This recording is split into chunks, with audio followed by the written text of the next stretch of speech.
नया चैप्टर है वैद्युत रसायन।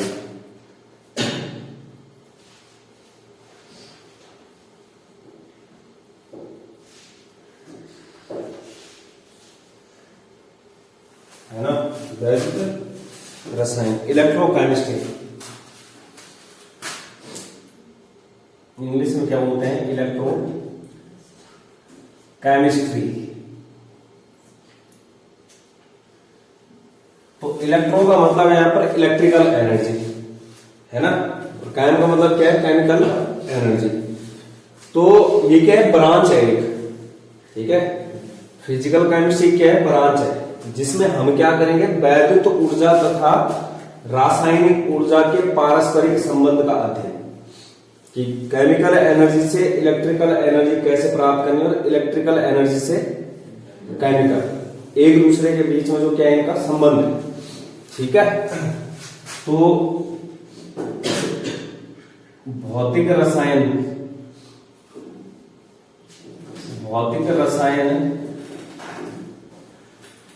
की वह शाखा जिसके अंतर्गत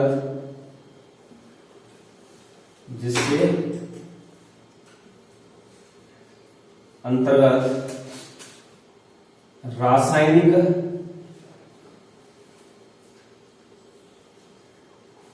ऊर्जा तथा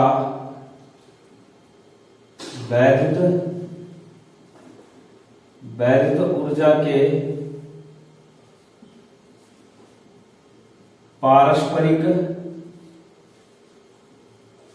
संबंध का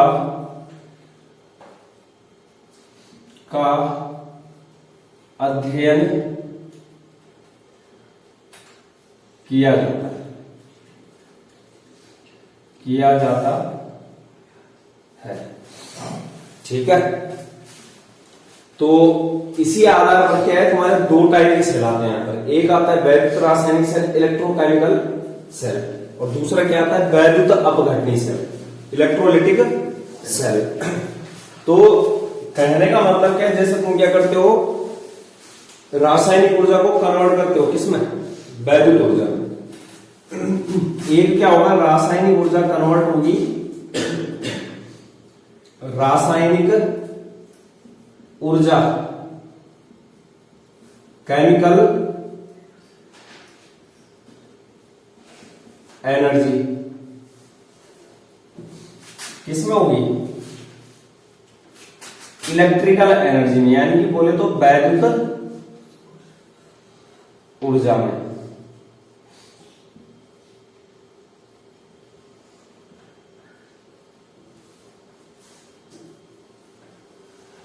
ठीक है। तो जब एक ऐसी युक्ति जिसमें क्या होता है, रासायनिक ऊर्जा का परिवर्तन वैद्युत ऊर्जा में होता है, उसको बोला जाता है वैद्युत रासायनिक सेल, ठीक है। पहले क्या होगी, मतलब वहां पर कुछ रासायनिक अभिक्रियाएं होंगे, उसके बाद हमें क्या प्राप्त होगी, वैद्युत धारा प्राप्त होगी, तो उसको क्या बोला जाता है, वैद्युत रासायनिक सेल, वैद्युत रासायनिक सेल। लेकिन इसी का विपरीत ऐसी युक्ति जिसके द्वारा विद्युत ऊर्जा यानी कि इलेक्ट्रिकल एनर्जी को कन्वर्ट किया जाता है किसमें, रासायनिक ऊर्जा में, केमिकल एनर्जी में। कहने का मतलब तुम पहले करंट वहां पर दोगे, उसके बाद क्या प्राप्त होगा वहां पर तुम्हें, केमिकल एनर्जी, तो उसको बोला जाता है वैद्युत अपघटनी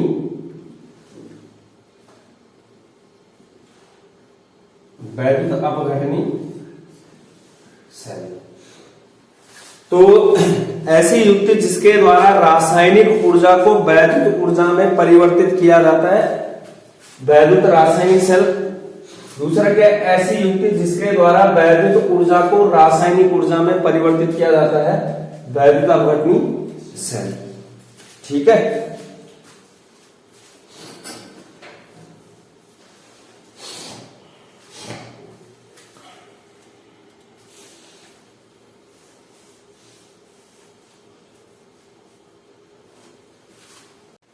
तो वैद्युत रासायनिक सेल क्या है, ऐसी युक्ति जिसके द्वारा रासायनिक ऊर्जा को वैद्युत ऊर्जा में परिवर्तित किया जाता है। उदाहरण के लिए क्या आ गया हमारा, डेनियल सेल आ गया, गैलोरी सेल आ गया और वोल्टीय सेल आ गया। वैद्युत अपघटनीय सेल क्या है? ऐसी युक्ति जिसके द्वारा वैद्युत ऊर्जा को रासायनिक ऊर्जा में परिवर्तित किया जाता है। ठीक है, ऊपर वाला कर दे नोट डाउन।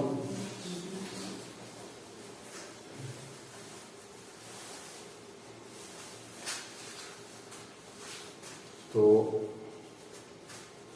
इसके बाद आता है इसमें इलेक्ट्रोड। ठीक है, क्या आता है? इलेक्ट्रोड। तो कोई भी सेल है उसके अंदर क्या होती है? धातु की प्लेटें होती है या फिर धातु की क्या होती है? छड़ें होती है, जिन पर क्या होता है? इलेक्ट्रॉन का स्थानांतरण होता है, उसे क्या बोला जाता है? इलेक्ट्रोड। ठीक है, तो यहां पे लिख लेते हैं इलेक्ट्रोड।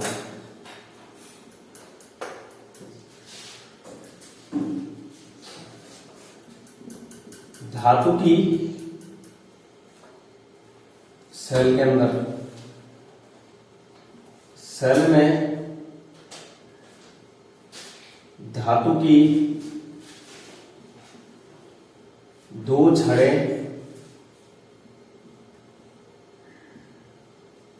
जिन पर इलेक्ट्रॉनों का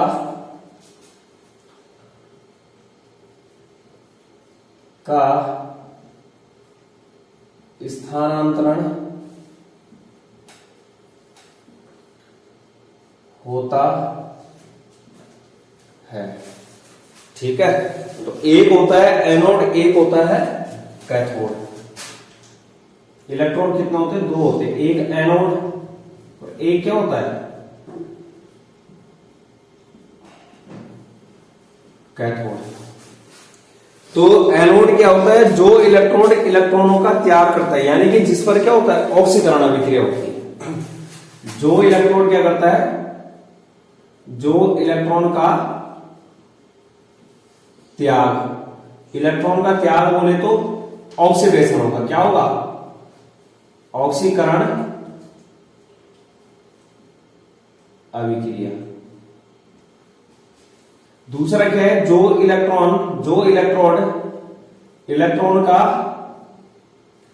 ग्रहण करता है, उस पर क्या होगा? अपचयन अभिक्रिया। यानी कि उसको क्या, जिस वह इलेक्ट्रोड जिस पर क्या होती है? अपचयन अभिक्रिया होती है, उसे क्या बोलते हैं? कैथोड। या फिर जो इलेक्ट्रोड इलेक्ट्रॉन का ग्रहण करता है उसे क्या बोलते हैं? कैथोड।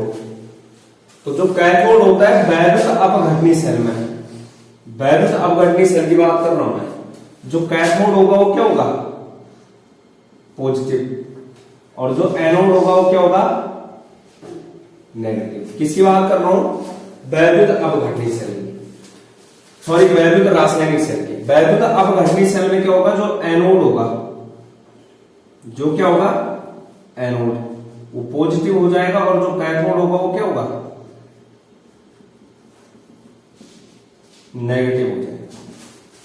ठीक है, वैद्युत रासायनिक सेल में एनोड नेगेटिव, कैथोड पॉजिटिव। वैद्युत अपघटनीय सेल में एनोड पॉजिटिव, कैथोड नेगेटिव।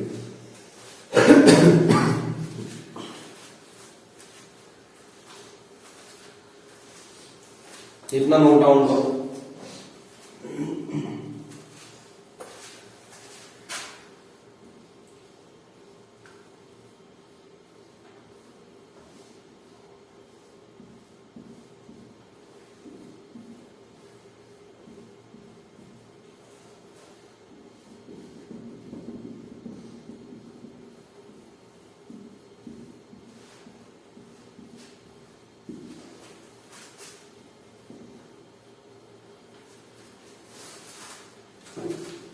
तो आगे देखो, हम डेनियल सेल देखते हैं। ठीक है, वैद्युत रासायनिक सेल में जो क्या उदाहरण है, तो मतलब अगर तुम्हें ये डेनियल सेल आ गए तो ये समझ लो तुम्हारे 30 से 35% सिलेबस यही होगा इस चैप्टर का। ठीक है, जो मैकेनिज्म है इसकी। तो अगला क्या है? Daniell cell. तो डेनियल सेल की खोज किसने की? ब्रिटिश रसायन के जॉन फ्रेडरिक डेनियल। और कब की? 1836 में। कब की? 1836 में।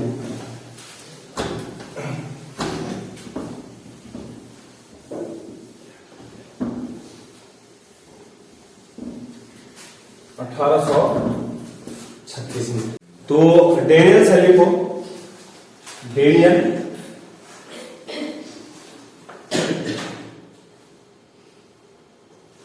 सेल।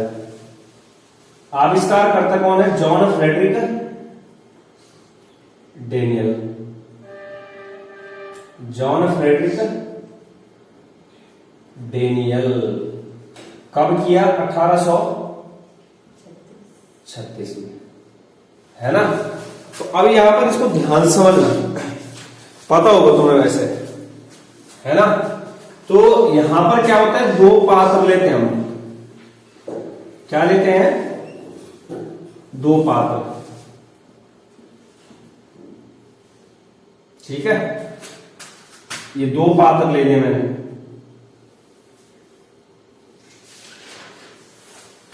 इन दोनों पात्र में क्या रख देते हैं? दो इलेक्ट्रोड, ठीक है। दो छड़े रख देते हैं धातुओं की।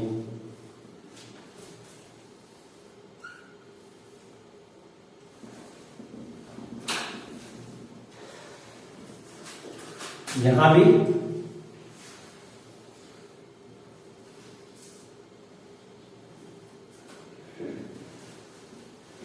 दो छड़े रख देते, ठीक है। लेफ्ट वाले पात्र में जिंक, दो छड़े किस किस के रखते हैं? जिंक और कॉपर की। तो ये क्या है तुम्हारी? जिंक की छड़, और ये क्या है? कॉपर छड़। जो जिंक की छड़ को है उसको उसी के लवण विलयन में डाला जाता है, और जो कॉपर की छड़ है उसको कहां डुबोया जाता है? उसी के लवण विलयन में। इसमें ZnSO4 सॉल्यूशन रहता है, और इसमें क्या रहता है? CuSO4 सॉल्यूशन, ठीक है। इस तरीके से, और इन दोनों छड़ों को आपस में जोड़ दिया जाता है संयोजी तार। किसकी सहायता से? वायर की सहायता से संयोजी तार, और बीच में क्या कनेक्ट कर दिया जाता है? गैल्वेनोमीटर, जो किस चीज के बारे में बताता है? धारा के विक्षेप के बारे में। ये यहां पे कांटा पहले ऐसे होगा जीरो पे, लेकिन जैसे ही थोड़ा बहुत धारा, जैसी पहले क्या होगी? रासायनिक अभिक्रिया होंगी, वहां पर क्या प्रवाहित होनी शुरू हो जाएगी? धारा, और वो क्या दिखाने लग जाएगा? इस तरीके से विक्षेप कांटा हिलना शुरू कर देगा। तो इस तरीके से, तो ये तो अब देखो, यहां पर जैसे जिंक किस चीज का काम करेगा, कॉपर किस चीज का काम करेगा। तुमने शब्द याद रखना है, लोन। कौन सा? लोन। तो लोन का जो La है, जो L है मतलब, वो क्या है? लेफ्ट, यानी कि जो लेफ्ट हैंड साइड का है, ये वाला। O फॉर ऑक्सीडेशन, यानी कि लेफ्ट हैंड साइड में क्या होगा? ऑक्सीकरण अभिक्रिया होगी। यहां पर क्या होगी?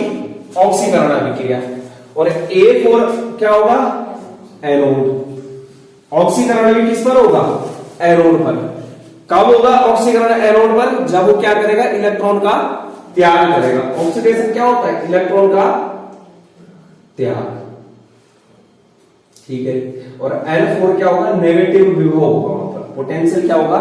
माइनस। तो क्या क्या चीजें आ गई यहां पर लेफ्ट हैंड साइड के लिए? एक तो क्या होगा यहां पर?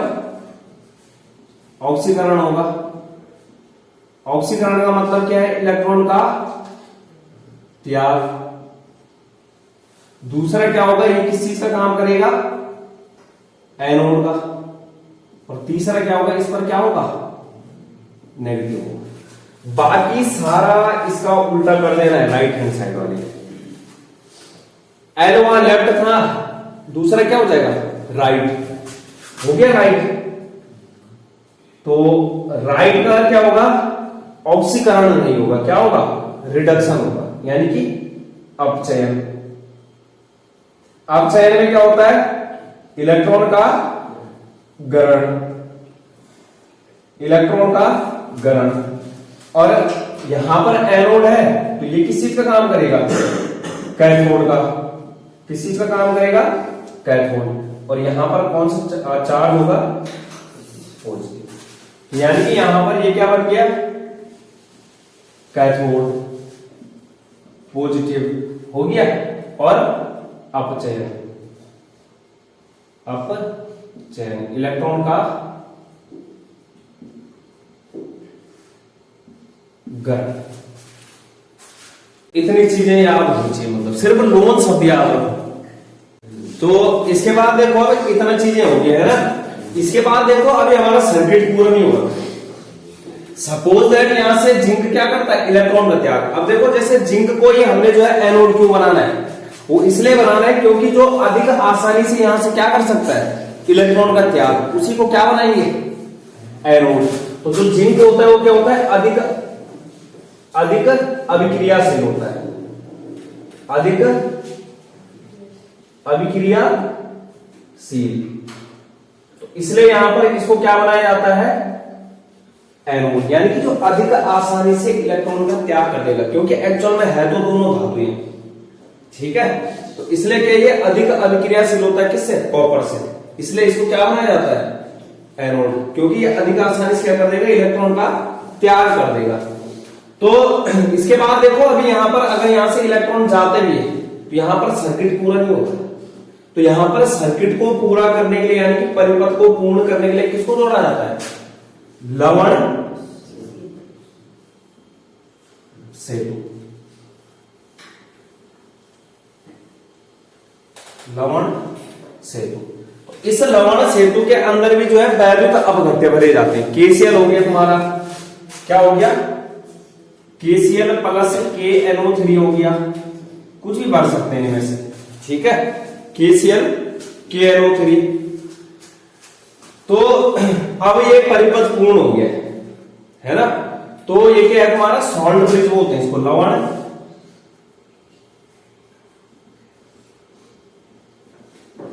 से। अब देखो यहां पर होता क्या है, ठीक है, जो तुम्हारा एनोड है वो क्या करेगा, 2 इलेक्ट्रॉन का त्याग करेगा, यानी कि जिंक क्या करेगा, Zn2 पॉजिटिव में कन्वर्ट हो जाएगा। जिंक क्या करेगा, 2 इलेक्ट्रॉन का त्याग करके किसमें कन्वर्ट हो जाएगा, Zn2 पॉजिटिव में। और Zn2 पॉजिटिव क्या होता है, एक्वस में आ जाता है, यानी कि जो यहां से Zn2 पॉजिटिव इससे निकलेगा, जो यहां से Zn2 पॉजिटिव निकलेगा, वो कहां आएगा, सॉल्यूशन में आएगा। अब ZnSO4 लेने का भी कारण है कि यहां पर पता चल रहा तुमने CuSO4 ले लिया, तो यहां पर अंदर जो है CuSO4 लोगे तो ये Zn क्या कर सकता है, उसको रिप्लेस करके ZnSO4 में चेंज कर सकता है। तो इसलिए क्या है, जिस छड़ का हमने इलेक्ट्रोड ले रखा है उसी का क्या लेना है, लवण विलयन लेना है, जो ZnSO4। तो Zn2 पॉजिटिव ऐसे आता जाएगा, यहां पर क्या होते जाएंगे, इलेक्ट्रॉन जो है एनोड से कैथोड की ओर जाएंगे। कहां से कहां की ओर, ये क्या है, इलेक्ट्रॉन की दिशा, कहां से कहां की ओर है, एनोड से कैथोड की ओर है। तो यहां पर जैसे ही इलेक्ट्रॉन आएगा तो यहां देखो इलेक्ट्रॉन इधर आएंगे, तो इलेक्ट्रॉन जैसे यहां इधर को 2 इलेक्ट्रॉन ऐसे इधर, तो ये 2 इलेक्ट्रॉन जैसे यहां जाएंगे, यहां तुम्हें पता है CuSO4 का जलीय विलयन है, तो CuSO4 का जो जलीय विलयन है वो किस रूप में टूटा है, CuSO4 2 माइनस, Cu2 पॉजिटिव और SO4 2 माइनस। ये 2 इलेक्ट्रॉन जो जलीय विलयन में Cu2 पॉजिटिव आयन है वो ग्रहण करके किस में बदल जाएगा, Cu सॉलिड में, और Cu सॉलिड किस में इकट्ठा हो जाएगा, इस पर। कहने का मतलब यहां से क्या हो रहा है, Zn2 पॉजिटिव नीचे विलयन में जा रहा है, लेकिन यहां का Cu2 पॉजिटिव कहां जा रहा है, उस छड़ पर चिपक रहा है, किसकी छड़ पर, Cu की छड़ पर। तो अब देखो जब यहां से Zn2 पॉजिटिव कम होता जाएगा तो हमारी छड़ क्या होती जाएगी, पतली होती जाएगी, यानी कि क्या होती जाएगी, कम होती जाएगी, ठीक है। छड़ क्या होती जाएगी, धीरे धीरे कम होती जाएगी, पतली होती जाएगी इस तरीके से। लेकिन यहां पर देखो, यहां इस Cu2 पॉजिटिव ने जो 2 इलेक्ट्रॉन यहां पर एनोड द्वारा त्यागे गए उनको ग्रहण करके कहां पर जा रहा है, Cu2 पॉजिटिव इस पर जा रहा है। तो यानी कि यहां पर क्या है, इकट्ठा होना शुरू हो जाएगा, और जब इकट्ठा होना शुरू हो जाएगा तो यहां पर ये छड़ कैसे हो जाएगी, मोटी हो जाएगी, ये छड़ कैसे हो जाएगी, मोटी हो जाएगी। तो कहने का मतलब यहां पर देखो Zn2 पॉजिटिव सॉल्यूशन में आ रहा है, यहां से Cu2 पॉजिटिव सॉल्यूशन से कहां जा रहा है, ठोस में जा रहा है, छड़ पर चिपक रहा है। क्या बन के चिपक रहा है, Cu बन के। तो अब देखो यहां पर जो इलेक्ट्रॉन की दिशा है, तुम्हें पता है जो धारा की दिशा होगी इलेक्ट्रॉन की दिशा के विपरीत होती है। जब इलेक्ट्रॉन की दिशा एनोड से लेकर कहां को है, कैथोड को, तो हमारी धारा की दिशा कहां से कहां होगी, कैथोड से एनोड की, कैथोड से एनोड की। ठीक है। इसके बाद देखो यहां पर जैसे ये लवण सेतु है ना, यहां से जैसे ये Zn2 पॉजिटिव सॉल्यूशन में है तो बहुत सारा Zn2 पॉजिटिव आएगा। यहां पर क्या होता जाएगा, Zn2 positive, Zn2 positive, Zn2 positive, ऐसे यहां से भी क्या है बहुत सारा Cu2 पॉजिटिव ऊपर चला जाएगा। यहां से क्या बच जाएगा नीचे, SO4 2 minus, SO4 2 minus, SO4 2 minus. तो यानी कि यहां पर जो लवण सेतु है, लवण सेतु के काम क्या क्या है, तो लवण सेतु का पहला काम क्या है कि वैद्युत परिपथ को पूर्ण करना है उसने। वो क्या कर रहा है, सर्किट को कंप्लीट कर रहा है। ठीक है, सर्किट को कंप्लीट करके किस चीज के लिए उत्तरदायी है, वैद्युत धारा के प्रवाह के लिए। अगर यहां पर लवण सेतु नहीं होगा तो यहां पर वैद्युत धारा प्रवाहित नहीं होगी, क्योंकि तुमने देखा होगा जब तार तार से जुड़ा होगा ऐसा सर्किट बनता है, ऐसा नहीं होगा कहीं बीच से अगर क्या होगा कटा होगा तो वहां पर धारा नहीं बनी होगी। वही कहानी यहां पर है, यहां से के तो 2 इलेक्ट्रॉन जा रहे, इधर पूरा सर्किट बनेगा यहां पर। इसके बाद देखो लवण सेतु का जो दूसरा काम है, वैद्युत उदासीनता को बनाए रखना। क्या करना है, वैद्युत उदासीनता को बनाए रखना। यहां पर जब Zn2 पॉजिटिव है बहुत अधिक मात्रा में हो जाएंगे इसमें। अब सपोज दैट यहां पर जो है इस बिलियन की क्षमता है कितने Zn2 पॉजिटिव की, 10 Zn2 पॉजिटिव की। अब अगर यहां से 11वां Zn2 पॉजिटिव नीचे को आएगा, 11वां Zn2 पॉजिटिव। अब तुम्हें पता है कि यहां पर क्या Zn2 पॉजिटिव आयन की सांद्रता बहुत अधिक हो चुकी है, तो ये Zn2 पॉजिटिव आयन क्या करेंगे, इस Zn2 पॉजिटिव आयन को धक्का दे देंगे, यानी कि रिपेल करेंगे, क्योंकि ये भी पॉजिटिव और ये भी ऊपर से क्या आ रहा है पॉजिटिव चार्ज। ये क्या कर देंगे, एक दूसरे को प्रतिकर्षित कर देंगे। अब जब Zn2 पॉजिटिव नीचे नहीं आ पाएगा, कहने का मतलब इलेक्ट्रॉन का त्याग नहीं हो पाएगा, क्योंकि अगर इलेक्ट्रॉन का त्याग करता तो ये क्या है नीचे बैठता, लेकिन अब ये नीचे नहीं आ पा रहा है।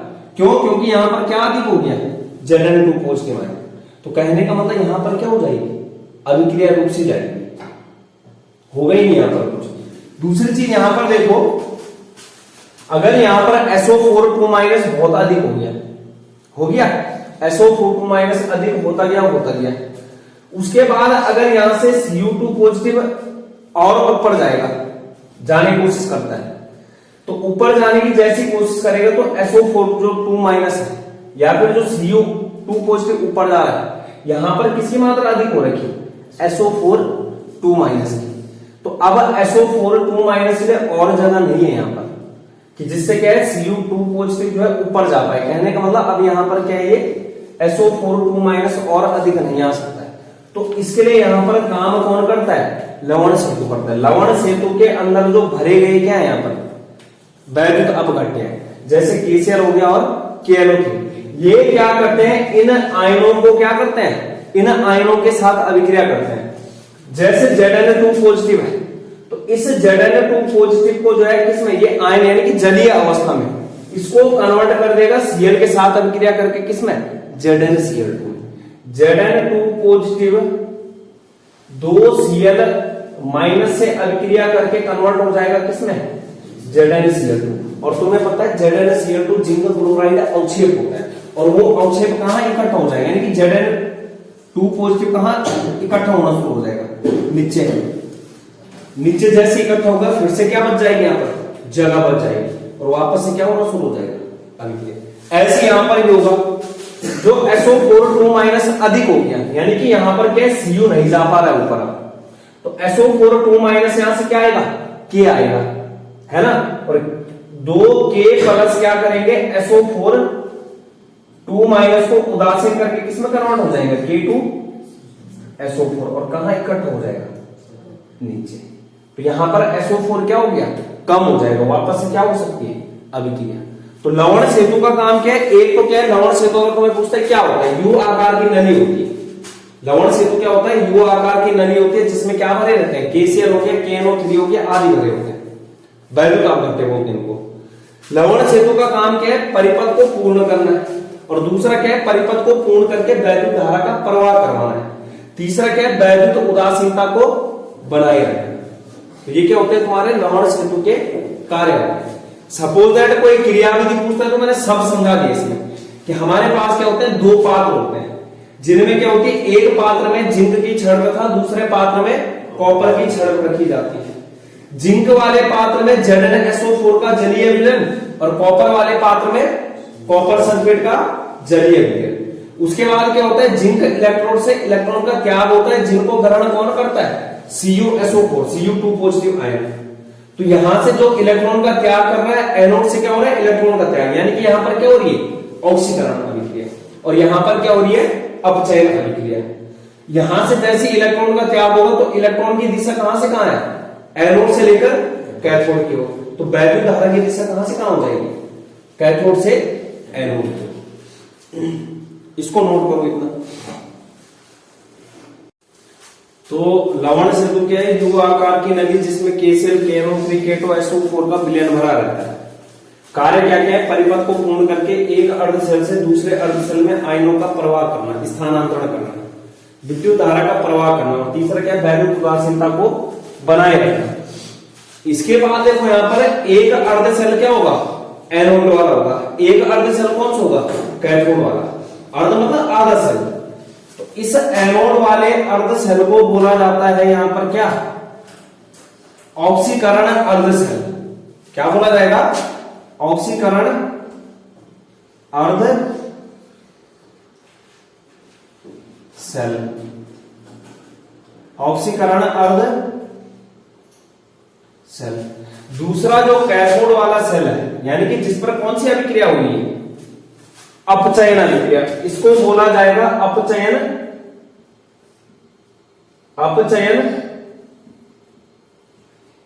अर्ध सेल। तो ऑक्सीकरण अर्ध सेल में होने वाली अभिक्रिया को या तो एनोडिक अभिक्रिया या फिर क्या बोला जाता है? ऑक्सीकरण अर्ध सेल अभिक्रिया। इस सेल में होने वाली जो अभिक्रिया होगी या तो उसको क्या बोलेंगे? एनोडिक अभिक्रिया या फिर ऑक्सीकरण अर्ध सेल अभिक्रिया। इस वाले सेल में होने वाली अभिक्रिया को क्या बोलेंगे? कैथोडिक अभिक्रिया या फिर अपचयन अर्ध सेल अभिक्रिया। अपचयन अर्ध सेल अभिक्रिया। तो इधर वाला नोट कर लिया होगा, ये दोनों कॉन्सेप्ट कर लिए।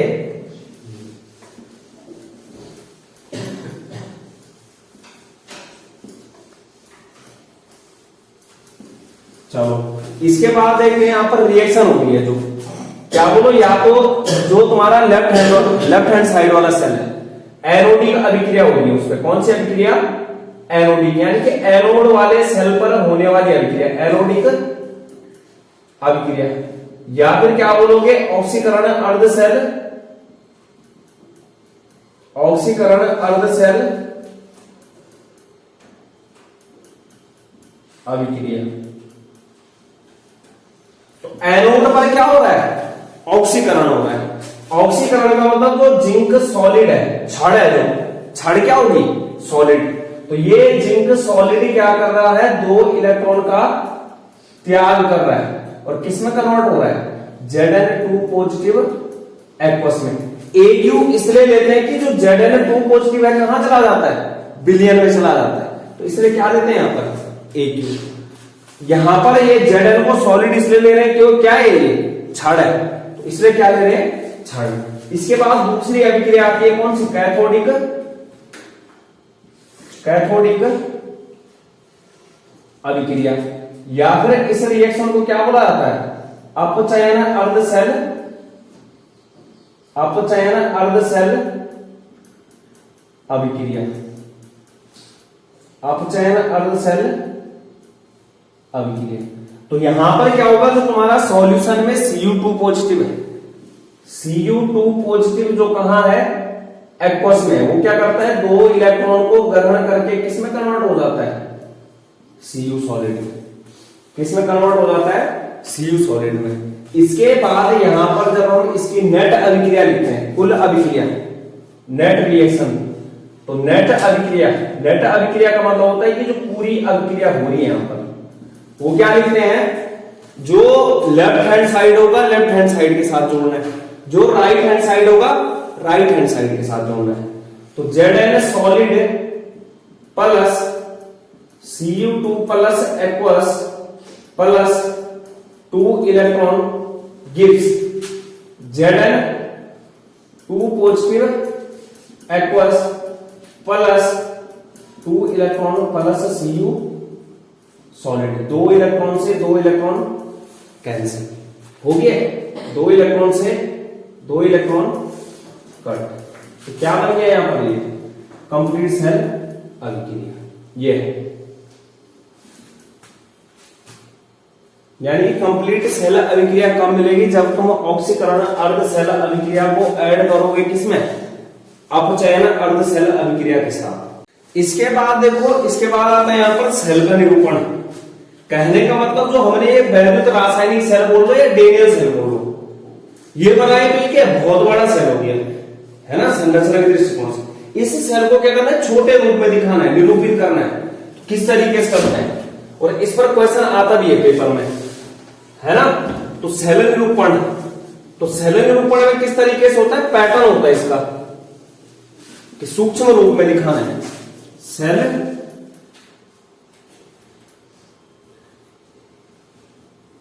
निरूपण।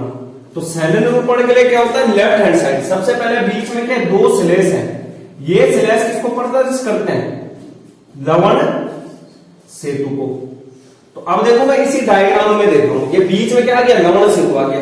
इसके लेफ्ट हैंड साइड में क्या है, एनोड है, लेफ्ट हैंड साइड में क्या है, एनोड, और राइट हैंड साइड में क्या है, कैथोड। यानी कि एनोड पर क्या होगा, ऑक्सीडेशन होगा, और कैथोड पर क्या होगा, रिडक्शन, यानी कि अपचयन होगा। इसी तरीके से लिखना है इसको, एनोड पर होने वाली जो अभिक्रिया है उसको लिखना है, और कैथोड पर होने वाली जो अभिक्रिया है। अब जैसे यहां पर क्या है, एनोड पर क्या हो रहा है, जो तुम्हारा Zn सॉलिड है, जो क्या है तुम्हारा Zn सॉलिड है, वो किसमें कन्वर्ट हो रहा है, Zn2 पॉजिटिव में, Zns कन्वर्ट हो रहा है Zn2 पॉजिटिव। तो इसका जो सेल निरूपण करेंगे, Zn सॉलिड सिंगल लाइन आएगी स्लैश, Zn2 पॉजिटिव एक्वस, और डबल लाइन आ गया। उसके बाद जो तुम्हारा कैथोड पर हो रहा है, तो कैथोड क्या कर रहा है, 2 इलेक्ट्रॉन को ग्रहण करके किसमें कन्वर्ट हो रहा है, Cu सॉलिड। तो Cu2 पॉजिटिव एक्वस क्या दे रहा है, Cu सॉलिड। तो इधर वाला क्या हो गया, एनोड पर हो रहा है, वहां राइट हैंड साइड वाला क्या हो गया, कैथोड पर हो रहा है। तो इस तरीके से यहां पर सेल का निरूपण किया जाता है।